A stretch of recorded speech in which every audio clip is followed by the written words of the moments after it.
Her expression quickly changed from the guilty one she wore moments ago to one filled with anticipation as she turned to face me. I, too, couldn't wait any longer for the rare treat that was about to happen. I'm Steve. I'm a 32-year-old, single engineer.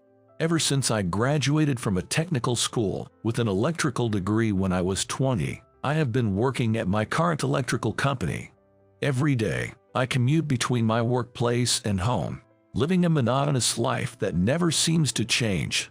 I've never had a girlfriend, and I thought that this mundane routine would continue forever. But one day, I encountered an unexpected accident.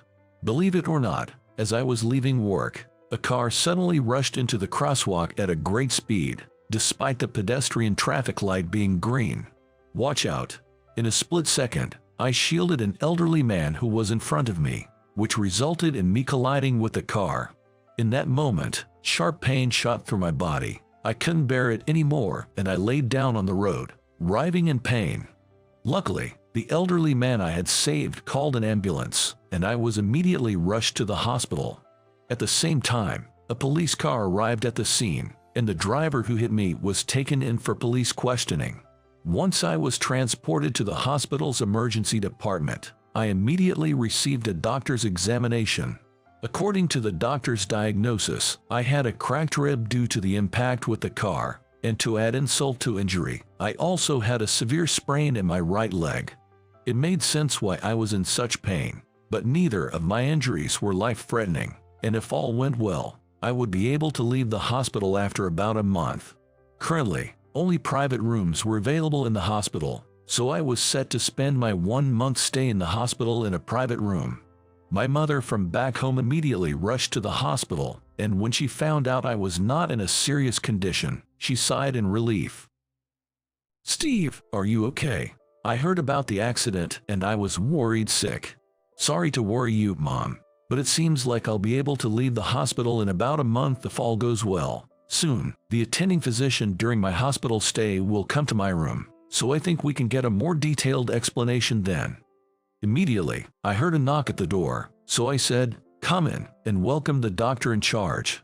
But the moment the door swung open, I was so shocked that my mind went blank.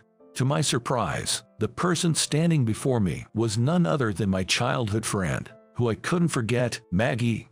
Seeing me and my mother, she too seemed to be taken aback. Her eyes widened in surprise. "I saw your name and thought maybe it could be, but I never imagined that my patient would be you, Steve." "Oh my! Never in my wildest dreams did I think I would bump into you here in the hospital. You've grown into such a beauty, Maggie. I didn't recognize you at first." In stark contrast to me, who was left speechless from the surprise, my mother started chatting cheerfully. Usually, I get tired of my mother's incessant chattering, but this time, I felt truly grateful for her presence. Truth be told, Maggie and I didn't part on good terms, so I honestly didn't know how to face her or what to say. Maggie, perhaps soothed by my mother's brightness, started speaking in a relaxed manner. "Thank you. I've been working at this hospital ever since I graduated from college. I'm still nervous, but I promise to do my best." After that, Maggie gave us a thorough explanation about the details of my hospital stay. My mother, while nodding and saying, jotted down notes and thanked Maggie with a smile. "Thanks to you, Maggie, I've got a clear idea about what's to come. For now, I'm off to get everything we need for Steve's stay at the hospital. I know we might be a bother, but please take care of us, Maggie." With those words, my mother left the room, light on her feet. As my mother left, Maggie wore a nostalgic expression, as if reminiscing about the past.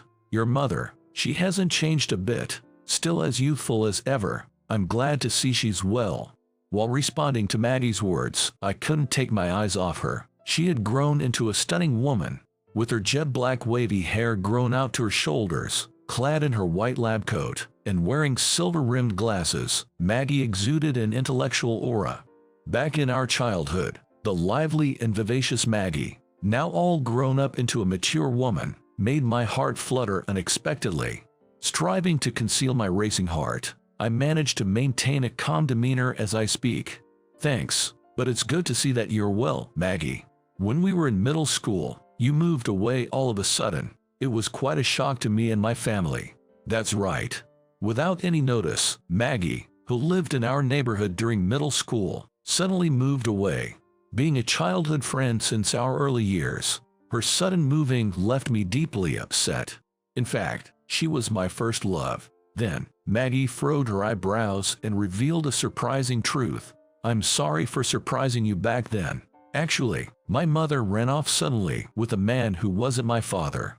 I suppose your mother, Susan, might be aware of this. To avoid any further spread of rumors, my father and I decided it was best to move to his hometown. I've always regretted that I couldn't say a proper goodbye to you and your brother, Peter. I see, that must have been tough.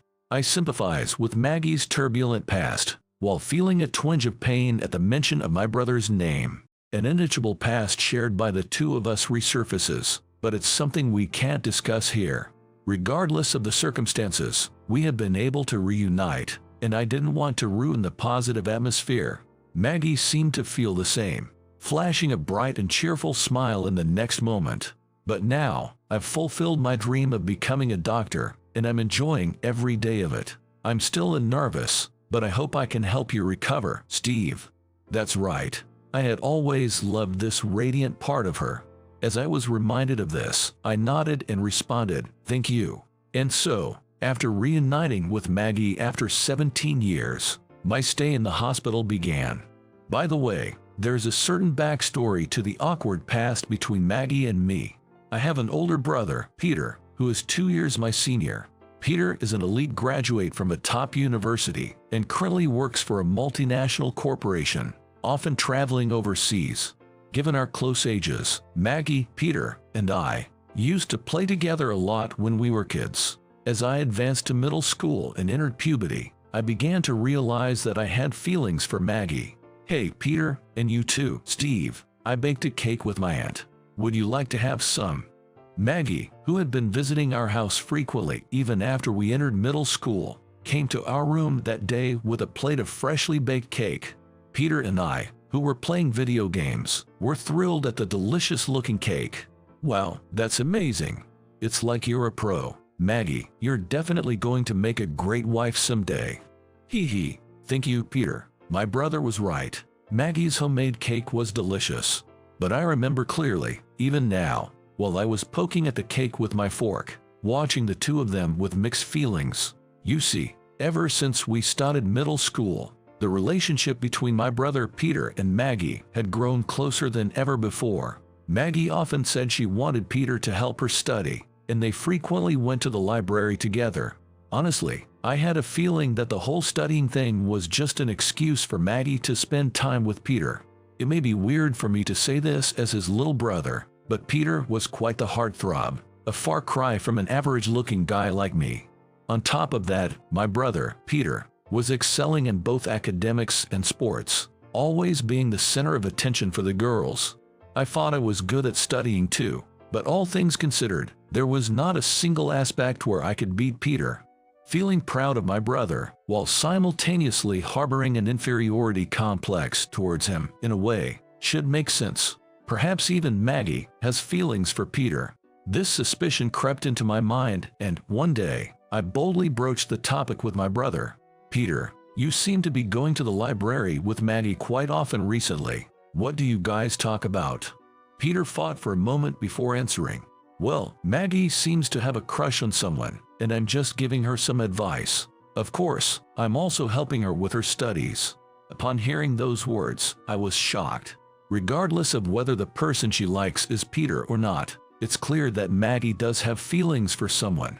Despite her never acting like having feelings for someone in front of me, the fact that she relies on my brother for advice may imply that, to her, I don't matter.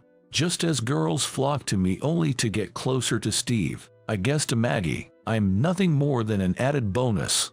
We've been hanging out since childhood, but perhaps it's time for me to stop having unrealistic expectations and involvement with her.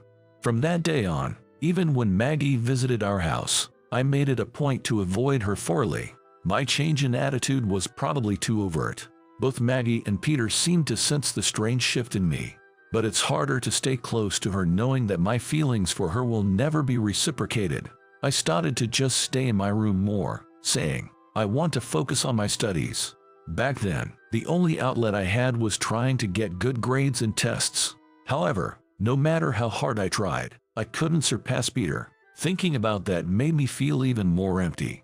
In retrospect, I think my mindset was too extreme, and I really regretted continuing to avoid Maggie until we had to part ways abruptly. Being a family with Peter, we were naturally able to return to our previous close relationship. But honestly, I felt that Maggie had every right to dislike me. But she was so warm and welcoming towards me, even after I had abruptly distanced myself. Once again, I felt grateful for Maggie's magnanimity, and I decided to cherish our relationship. Although it was just a month-long hospital stay, I firmly vowed to spend it peacefully and without incident. Thanks to Maggie's appropriate treatments, my recovery after the hospitalization went smoothly. I was full of anxiety at the time of the accident, but at this rate, I should be able to return to work without any problems. My mother, who visited me in the hospital, expressed deep gratitude for Maggie's dedicated work.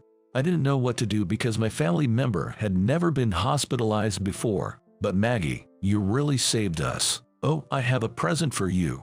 With that, my mom handed Maggie a handmade bead hair tie with a smile. My mom is a handmade crafts artist and has often given her works as gifts. Every time Maggie receives them, she politely says, "Thank you," which seemed to motivate my mom even more. Believe it or not, my mom even brought a cake that day. Mom, this isn't okay. You can't bring homemade food into the hospital. But my mom, as always, was unfazed. But just a little bit is fine, right? During a break, why don't you and Maggie have a piece? Maggie looked a bit troubled, but accepted the cake, saying, "Well, since you've gone through the trouble, just this once." After my mom left, I apologized to Maggie several times. "Maggie, I'm really sorry. Whether it's the cake or the accessories, it seems like she's making you feel uncomfortable. You don't have to worry about my mom. If it's a hassle, please decline. It's okay." But Maggie, with a wide grin, shook her head. "No, it's not a hassle at all. In fact, I really appreciate your mom's kindness. See, my mom never really cared about our home, so I never got to experience things like making sweets together. But your mom, she's taking care of me as if I were her own daughter for a long time, right? She's the reason why I was able to stay out of trouble during my rebellious phase. I'm really happy to receive these lovely gifts." Maggie's words resonated strongly with me. Maggie had experienced the painful past of being betrayed by her mother, but if my mom could provide even a little support, I couldn't be more grateful. My mom might seem carefree, but she's genuinely worried about Maggie. I now realize how kind my mom really is. However, it might not look good if we keep eating cake in the hospital. With that, Maggie looked around and closed the curtain around the bed. Now, with the curtains closed, we should be fine. Shall we dig into the cake? With that, Maggie, who had been looking a bit guilty earlier, turned towards me with an expression full of anticipation. Facing the rare treat, I couldn't wait any longer. Wow, this is amazing. The fact that I hadn't tasted my mom's cake in a while made it taste even more delicious. Perhaps having Maggie around also enhanced the taste in a way. It truly is so delicious. It's as good as back then. I never imagined that after such a heartbreaking parting, I never expected eating cake with Maggie. As I relished in this happiness, I also felt that with my imminent discharge from the hospital, I should keep my feelings for her under wraps. Having seen Maggie again, I was strongly reminded of how much I liked her, but it's unrealistic to think that a woman as charming as her could fall for a guy like me. If that's the case, it's best to keep it as a beautiful memory. As I was getting ready for leaving the hospital, my brother, Peter, came to visit the day before of the discharge. Apparently, he was coming back to the US temporarily and wanted to check on me. When I heard this, I immediately told Maggie that my brother would be coming to visit. Peter must have been just as shocked by the sudden parting as I was. If they had such a close relationship back then, he would surely want to see her. It's funny, back then I was so jealous of their relationship, but now I even think that a man like my brother is more suited for Maggie. After all these years, I guess I've grown up too. Because I love her, I now believe that her happiness is the most important thing. During the reunion with my brother, Peter was as handsome as ever, and, despite the long time apart, he seemed to be enjoying talking with Maggie. Maggie, long time no see. You've grown up so much. I'm surprised. Peter, it's good to see her doing well. Looking at the two good-looking people, I thought they'd indeed make a great couple. At this point, it's embarrassing to recall how I harbored feelings of animosity towards my brother. But then, he said something unexpected. Remember, before Maggie moved, there was a period where you and Maggie drifted apart, right? At that time, I was really worried about what to do. You wouldn't talk to me and Maggie was panicking. Maggie and I had never touched on the subject before, so I never expected my brother to bring it up so casually. While Maggie and I were taken aback by his comment, my brother suddenly stood up. That's right. I have something to do after this. See you tomorrow, Steve. I'll come to pick you up with Mom. Leaving us in an awkward atmosphere, my brother fled the hospital room. Tomorrow is the day I'm being discharged. Should I apologize about it now? Before I realized it, I found myself speaking to Maggie reflexively. Maggie, I'm really sorry about that time. The truth is, I've always had feelings for you, but I thought that you were into my brother, and that made me behave in such a way. Looking back, it was immature. I'm really sorry. I felt like I was burning with embarrassment, but as soon as I confessed my feelings, the weight on my chest seemed to lift. I was prepared for a crushing rejection, but Maggie's reply was unbelievable.